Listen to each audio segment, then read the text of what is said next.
I just wanted to do an update on some progressive things that have been going on over all this. So here you can see nationalist backlash against Muslim One Nation candidate continues. Here's Rod Smith quietly resigning from One Nation just before an election too. Just quietly backing out. The rats are all jumping off the ship because the ship is sinking.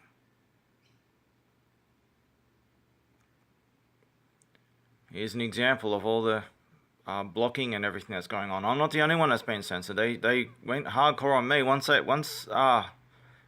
I disappeared out of the public view. They started turning on others. They started gaslighting and everything on turning on others, doing all this shit they did to me. They spread out to others, and they're doing it to them, to anyone else who speaks the truth on what's going on and shares what's going on. This shows an example of how much support One Nation has lost. Almost all of their supporters. Yeah, as I said, the only ones that are left are the wolves who hide among the sheep. 10 to 1. 9 to 1, I should say. This is just one example of polls that are damning. So there's a parliament punch-up over this, related to all this. So they're all turning on each other. Actually having brawls in parliament and stuff now. So Pauline Hanson's door was vandalised with blood, apparently. Maybe an exchange of all the blood that she's spilled by selling out the real Australian citizens. Senior One Nation official loses his Parliament House access after stoush with Senator.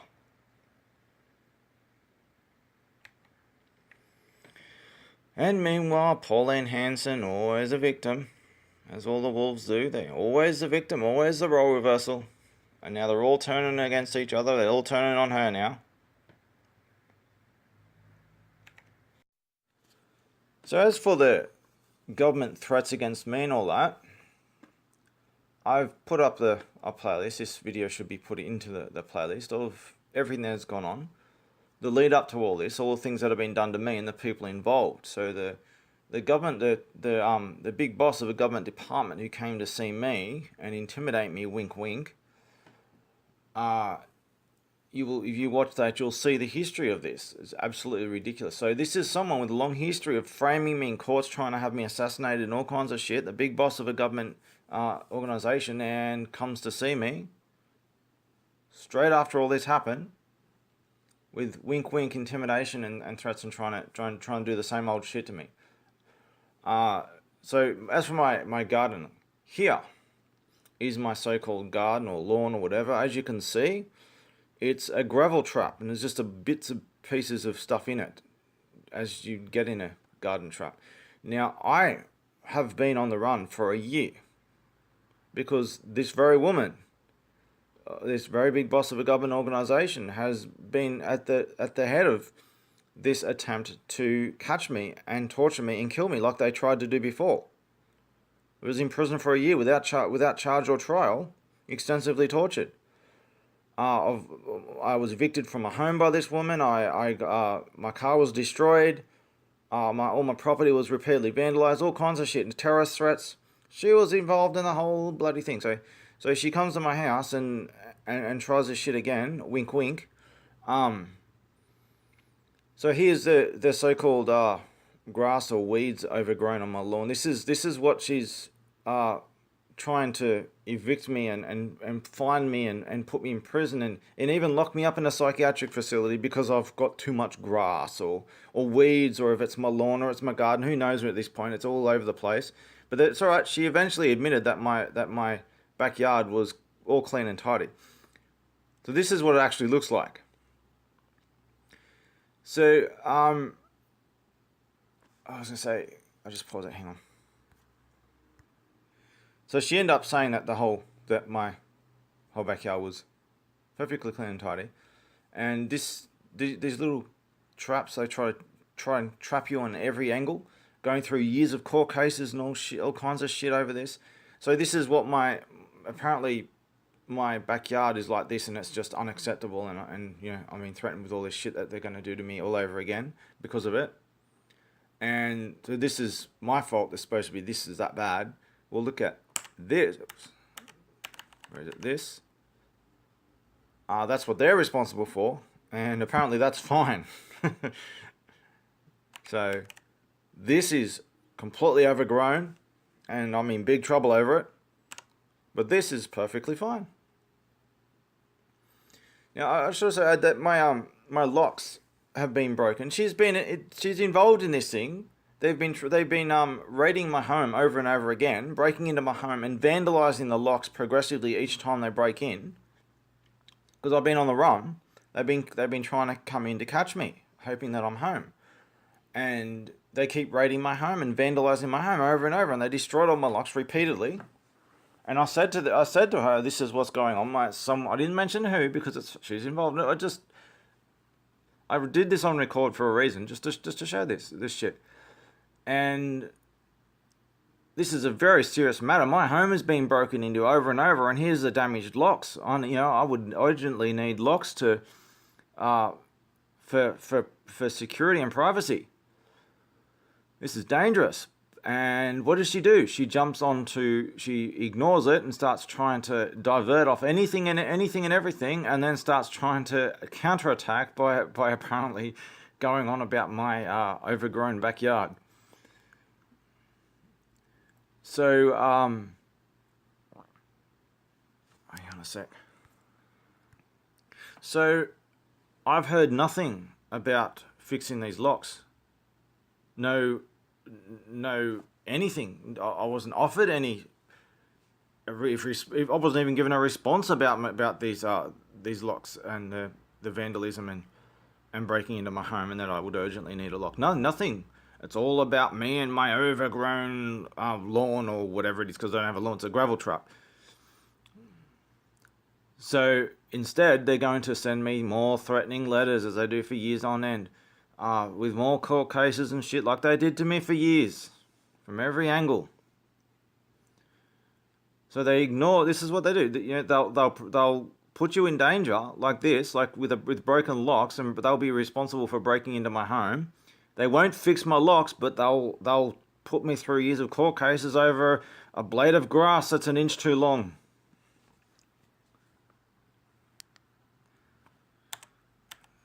So this is a fern. Apparently to her, it's grass. It's overgrown grass.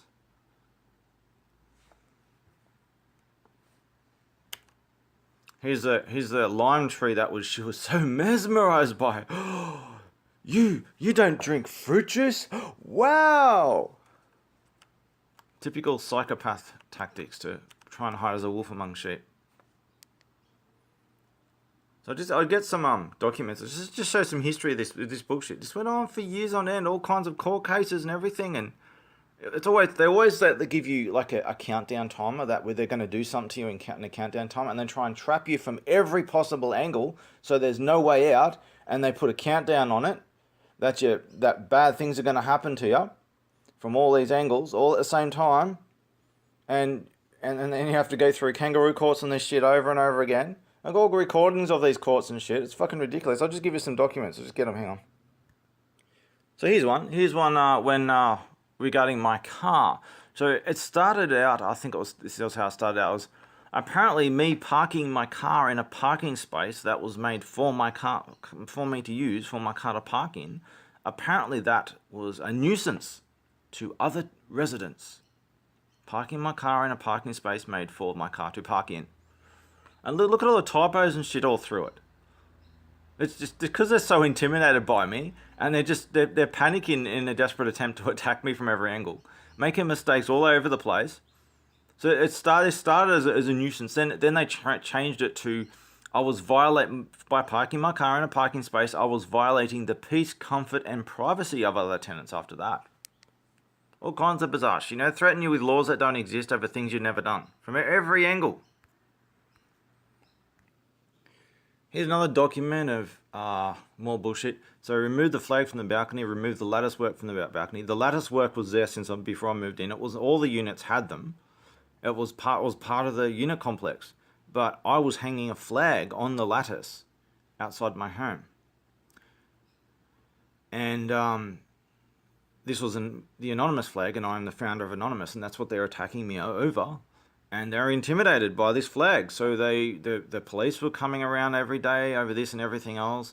I was getting threats by Housing New South Wales, by this Donna Pickering and Lisa Collette, others as well, but it was Donna Pickering and Lisa Collette the most problem. The same Lisa that the big boss who came to me the other day to intimidate me. You can't intimidate me, don't try that shit. You're just going to backfire on you. So they're quoting sections 25.1 and 42.2 apparently have violated some technicality somewhere. This is all made up. There's no point 1 or point 2. There's only 25 and 42. I'll just get a document out to show. So here's what the actual rules say. Just nothing, completely unrelated bullshit, just made up shit. This is what they do, and they take you to court over it, and they get away with it in these kangaroo courts. And they just pretend that it's all legal. It's not. So here is an example of where they stole money from my bank account over a long period of time, and they started trying to bribe me with the money they stole from me without realizing I knew exactly what was going on. And then I called them on it, and they panicked and they started giving me money back. This wasn't actually even all of it. This was the first instance of it all. I got all the documents to prove everything that happened. So this is them paying back money they stole from me after they tried to bribe me with that very same money. So while they tried and frame me for years over all shit they're just making up and taking me to court over and over it, they would send me threatening letters of legal orders and shit that are imminent big trouble I'm in. And they would also gaslight me, and they would accuse me and suspect me of having so-called mental illnesses and constantly threaten me to be locked up with psychiatry.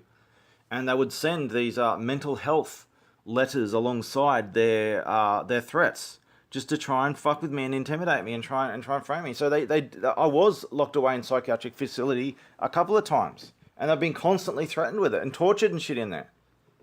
It's just the shit that they do. This is the card that they pull when they can't catch you legally.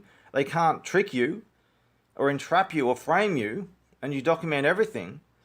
They pull the last resort so-called mental health card. This is what they do to a lot of people, especially whistleblowers. You just don't hear about it because they quietly disappear, and they're discredited because they're portrayed as being just some crazy lunatic. Don't listen to what they have to say. They've got don't even bother. They say they got evidence. Don't look at it. It's all just go about your business. And if you start talking about it, then you got a mental illness too. That's how that works. So here's another document I just found over this shit over trying to steal and destroy my car and all that shit. It's just another document of all just the imminent threats coming, imminent threats from every angle. Here's just another one of the endless list of shit they done to me. So this is I need to have a little meeting with them to discuss an allegation. I've accused someone of making bombs. So I never did accuse anyone of making bombs, but apparently I have. And I'm in big trouble because for accusing someone of making bombs. Well, what if they were making bombs? Maybe you should go to the effort to see if they are. No, but their reaction is to, I'm in big trouble and we need to discuss this matter with you. And big trouble. I'm in big trouble. So I never said this at all. It's just they just twist what you say, or they make things up, completely make things up, and they twist what you say as well. Anything you say is every time is twisted. So what I did was I sent them a letter in the mail with a CD of footage of me receiving bomb threats by a terrorist that she was protecting and using to attack me through. So I sent the footage of these bomb threats to her and asked for something to be done about it. I never accused anyone of making bombs. All I did was I sent a bomb threat on record. And it's just, you just see what's going on. It's always the same shit. Like, imagine this kind of shit from like 100 different angles. Constantly threatened with imminent action, it's a few days from now, a week from now, all your justice is coming, your punishment's coming. From 100 different angles. For years. All kinds of court cases and shit, police visits every day, constant threats of being locked up by psychiatry, gaslighted and accused of having a mental illness through suggestion. I think you may be unwell, kind of shit. And here, an example of the daily police visits. Same car, another day, same shit every day.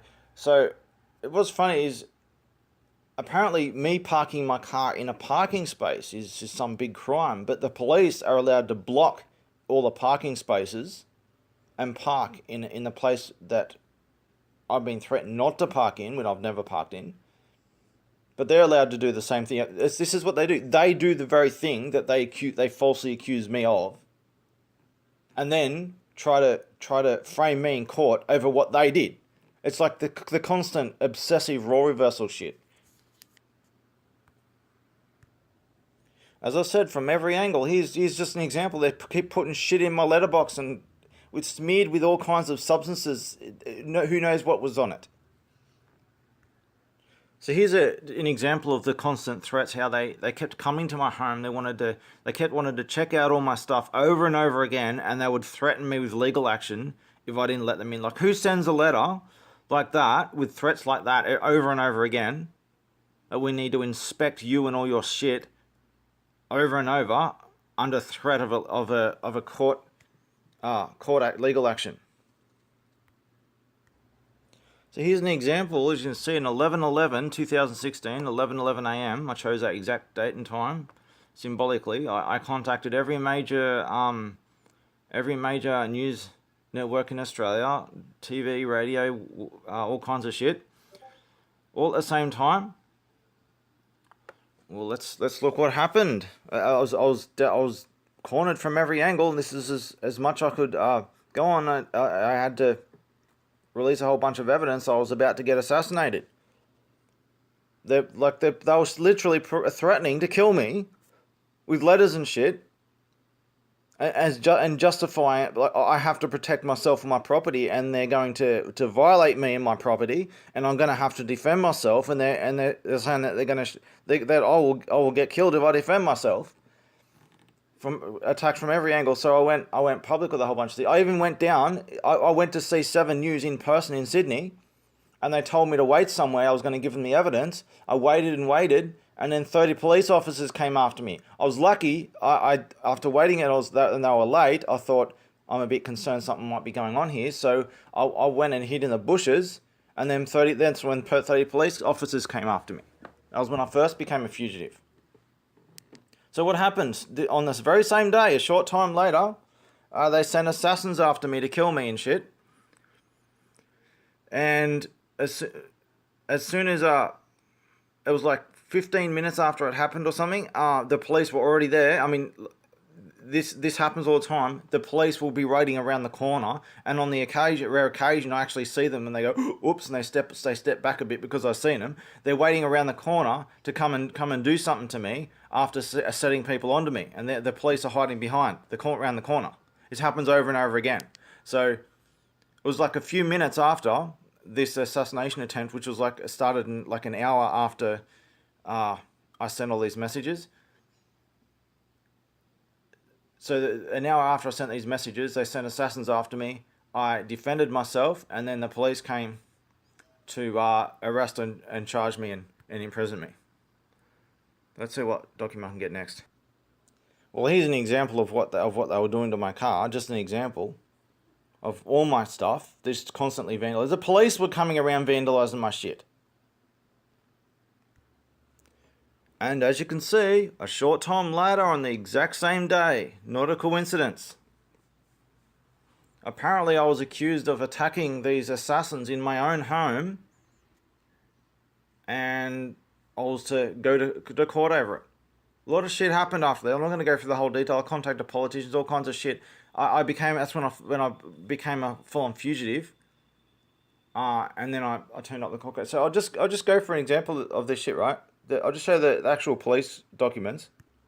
Okay, here's some of the police papers. So I'm showing this just to show how what they're doing, to why they're so desperate to do me in. This has been ongoing. So all these recent attacks by the government against me, there's a long history of them doing this to me, and they're panicking for a reason. So here's a police papers over this. It is apparently there were 4 police witnesses to me attacking these assassins in my own home. 4 police witnesses, no civilian witnesses. And the antecedent says, in a very revealing way, is the accused does not appear to have any employment and makes no contribution to the local community. You know, to put a statement like that in it, pretty much, it shows how spiteful smearing that they're doing. It's just pathetic. This is their justification. So apparently 4 police witnesses witnessed me attacking these assassins in my own home. So they're saying, these so-called police witnesses are saying that they were there watching the whole thing. What were they doing there in the first place to see this? And 0 civilian witnesses. So these very they can't list these assassins in the court case because they'd have to explain why they were there, and they get in trouble. So I've attacked these assassins in my own home who don't exist because they're not even witnesses to the crime. So you know, if you attack someone, you go to court, and they go to court too, and then they testify against you and stuff. So there are no actual victims in this. The so-called victims aren't even witnesses to the so-called crime, but somehow there's 4 police witnesses to it. You just see how bizarre and full shit. Like, they've tried to put me away for 10 years for being a vampire and werewolf. They called up the magistrate to confirm that it went through the legal system. This is the kind of shit every fucking day. Like, all this shit from every angle, every day, for years. So, what happened with this court case is I went on the run. I spoke to a politician, David Meehan, who tried to find out where I was to catch me, and set they set the same people after me. I was on the run, and I decided to turn up to this court case, knowing what was probably going to happen. This was their last and desperate court case after I went public with every major news network over this shit. And of course, all these major news networks, they covered it all up, but they shit themselves over this, and they tried a last desperate attempt after failing to assassinate me again. So I went to court in their last desperate attempt, and they failed. They failed to do me in that court case. As I walked out of the very courtroom, a crowd of police were waiting outside the very door. Just in case they couldn't do me in, they were waiting outside the very door to kidnap me inside a court, outside the very door inside the courthouse, to kidnap me. And then kidnapped me, took me to psychiatry, imprisoned me for a year, tortured me extensively, and mutilated me, under the very same accusations that they failed to do me in with court. This is the kind of shit every day. I could go on and on and on. So I just wanted to show this stuff, to show all the shit that they're doing to me. I don't think any reasonable person has any doubt that whether I'm paranoid or making anything up. I got so much evidence. This is why they're going apeshit over me. So I started this One Nation thing. I'd been a fugitive for a year, without charge or trial. The only thing they could do is try and pull the mental health card on me, to constantly break into my home to try and raid me over again in case I was home, routinely, while I was on the run. I became very sick. It turns out I had an infection inside my body. Might not even be only reason because of all the shit that they did to me, the torture and shit. They damaged me bad. I was on the run with a broken body and an infection that was killing me. Event by late 2018, I just couldn't do more work anymore. I had to try and reach out to medical services, or I was going to die. My first attempt, the government came after me. I tried again. I ended up going to emergency department over it. And I managed to get a limited amount of treatment for the infection, not the full treatment I need for it, but a limited enough to me to be able to recover somewhat. And I intended to take a break from my work for a couple of months and recover. And so the government had already become aware that I might have been home because they knew that I was very sick and that to the point where I was in the emergency department and almost died and had scans and shit done, and that I'd accessed local medical services. So this Pauline Hanson One Nation thing happened when I wasn't ready to go back to doing any work. I was better, but I was still very sick. And this happened, and I jumped on it straight away, knowing what I had to do. And of course, they came after me as a result, and and the rest that's happened in the videos that I put up. See, I've got no shortage of evidence on this shit. They are so batshit crazy after me because I have the ammunition and the means to use it. I am not defending myself for a reason. I am documenting all this shit, and I'm taking these bullets for a reason. If that reason isn't clear, you need to go over my videos and really see, or you need to talk to me. There's a reason behind everything I'm doing. Make no mistake. Should I survive when the time comes, when that reason is fulfilled, I will take out every single one of these scum involved. I will make sure that they will never be able to cause harm to anyone else ever again, by any means necessary. And I will be thorough about it. I don't care if they go to Chile or Nigeria. I'll find them and I'll hunt every fucking one of them down. In the meantime, I'm taking all these bullets and documenting it for a reason. It will not always be that way. Whether I live or die, those responsible will be held to full account. It is unavoidable and it is inevitable. And one final thing. I said that they try to pull the mental illness card to kidnap me and take me away to psychiatry and torture, mutilate and kill me behind closed doors. I said that this woman who was a government official who came to my door to in a very suggestive way hint to me that she was going to have me locked up again in psychiatry. Some people have accused me of being paranoid and all this kind of shit. Well, let's have a look at what happened a short time after. This happened. Of course, it's just a big coincidence, yeah? You're underestimating me. You're underestimating me. You're underestimating me.